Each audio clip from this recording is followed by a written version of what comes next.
Assalamualaikum warahmatullahi wabarakatuh. Sebelumnya, selamat pagi. Perkenalkan, nama saya Hanifah Andrika Wijayanti. Saya dari Prodi Didikan Kebidanan Stikes Batara Guru Soroaka. Nomor induk mahasiswa saya adalah 2024020002. Jadi saya di sini akan mempresentasikan singkat materi mengenai manusia, sains, teknologi, dan seni. Ini adalah untuk memenuhi tugas mata kuliah Ilmu Sosial Budaya Dasar. Tujuan pembelajaran kita kali ini adalah untuk mengetahui makna dan hakikat dari sains, teknologi, dan seni. Lalu untuk mengetahui apa dampak penyalahgunaan ilmu teknologi dan komunikasi atau IPTEK. Kita akan masuk ke materi yang pertama, yakni hakikat sains, teknologi, dan seni. Sains atau ilmu pengetahuan. Jadi ilmu pengetahuan itu berakar dari dua kata, yakni ilmu dan pengetahuan. Ilmu dalam bahasa Arab, ilmi itu artinya mengetahui, memahami, atau mengerti. Sedangkan knowledge itu dalam bahasa Inggris, pengetahuan. Nah, secara singkat, ilmu pengetahuan ini adalah susunan pengetahuan yang tersusun secara sistematis berdasarkan pengalaman studi dan juga percobaan. Nah, pengetahuan manusia itu bisa meliputi mengenai masyarakatnya, mengenai lingkungannya, atau mengenai pikirannya sendiri. Ada beberapa ciri ilmu pengetahuan.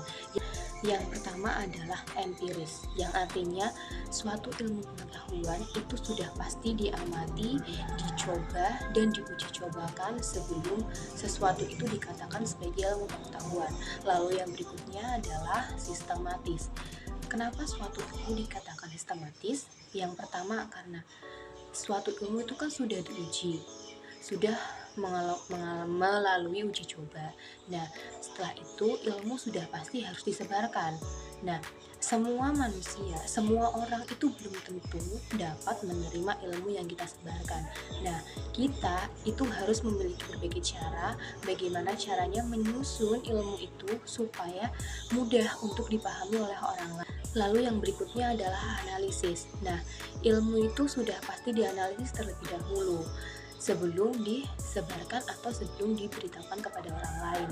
Jadi analisis maksudnya ini adalah ilmu itu memiliki sesuatu yang lebih rinci, lebih detail. Nah, berikutnya itu adalah objektif. Yang selanjutnya ini adalah verifikatif, lalu yang terakhir ini adalah ilmiah. Jadi ilmu itu bersifat ilmiah. Jadi ilmu itu sudah pasti sesuatu yang sudah pasti dan diterima oleh masyarakat secara logis. Berikutnya adalah teknologi. Jadi apa itu teknologi? Teknologi ini adalah penerapan ilmu pengetahuan untuk menyelesaikan suatu permasalahan ataupun untuk menunjang kegiatan manusia. Nah, teknologi ini bisa berupa metode atau produk. Jadi untuk menunjang kegiatan manusia.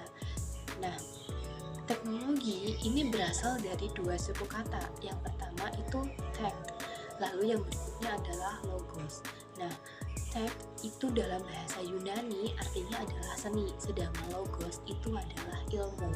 Ada beberapa manfaat teknologi dalam kehidupan kita. Yang pertama, kita ambil di bidang kesehatan.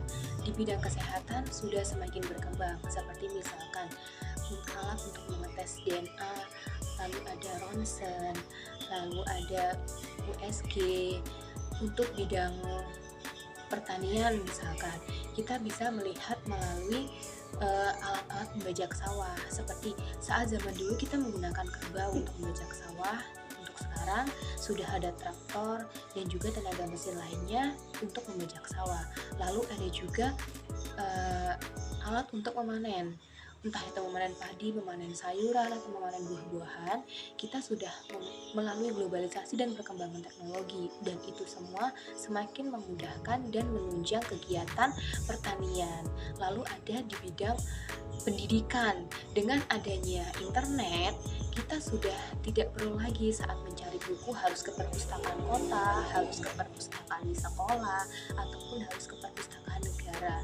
Kita bisa mencari semua buku yang kita inginkan atau bahan bacaan yang kita inginkan melalui internet, melalui website seperti misalnya Google Scholar ataupun website bacaan lainnya. Jadi itu bisa untuk menghemat waktu. Misalkan kita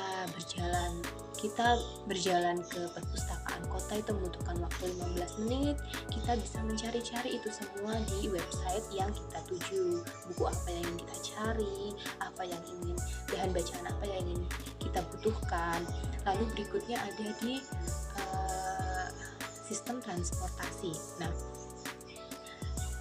perkembangan teknologi itu kan semakin pesat. Dalam sistem transportasi itu bisa kita lihat dengan perkembangannya. Seperti saat dulu itu hanya ada bus, ada motor, ada mobil. Sekarang kita sudah semakin pesat, semakin banyak transportasi yang bisa kita gunakan.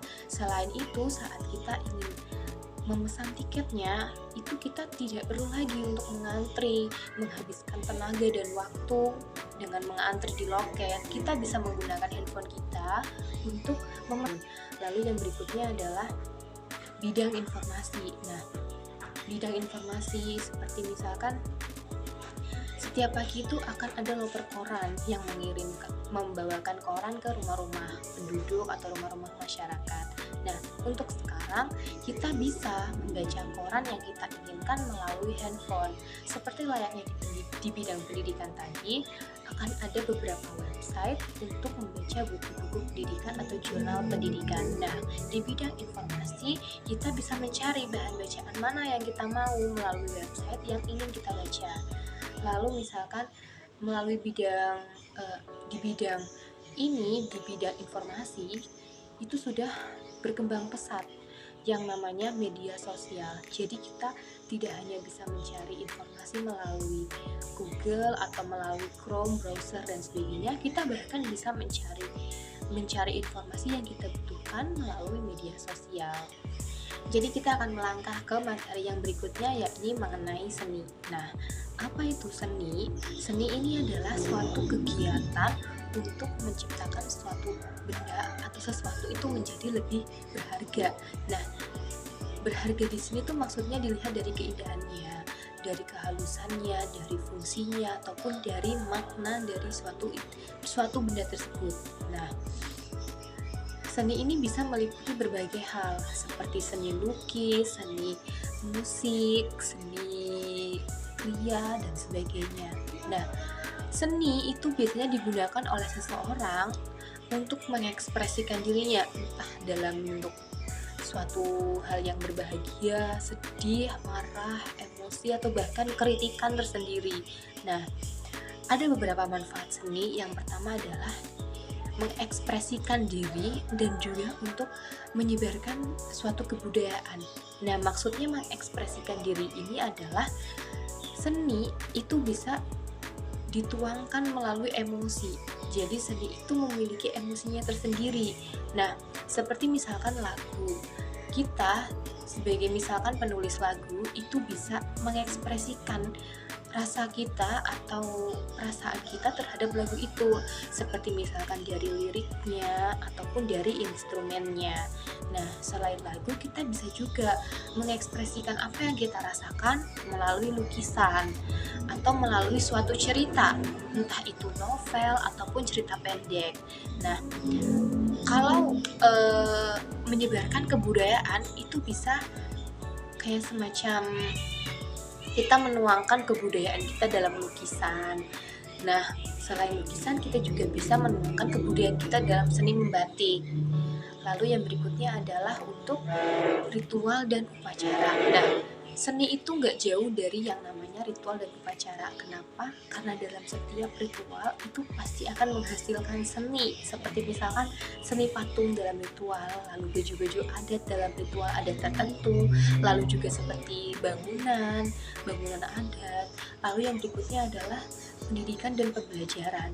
Kita bisa mewariskan, kita bisa mengajarkan suatu kesenian itu melalui pendidikan. Lalu yang berikutnya adalah perekat sosial. Kenapa? Karena kita bisa saling mengenal. Lalu ada beberapa tujuan dari seni itu sendiri. Yang pertama adalah sebagai alat komunikasi. Nah, yang berikutnya itu adalah sebagai sarana untuk hiburan. Lalu yang berikutnya adalah sarana untuk ada beberapa tujuan dari seni itu sendiri. Yang pertama adalah sebagai kritik, seperti misalkan musik-musik itu kita bisa sisipi kata-kata kritikan.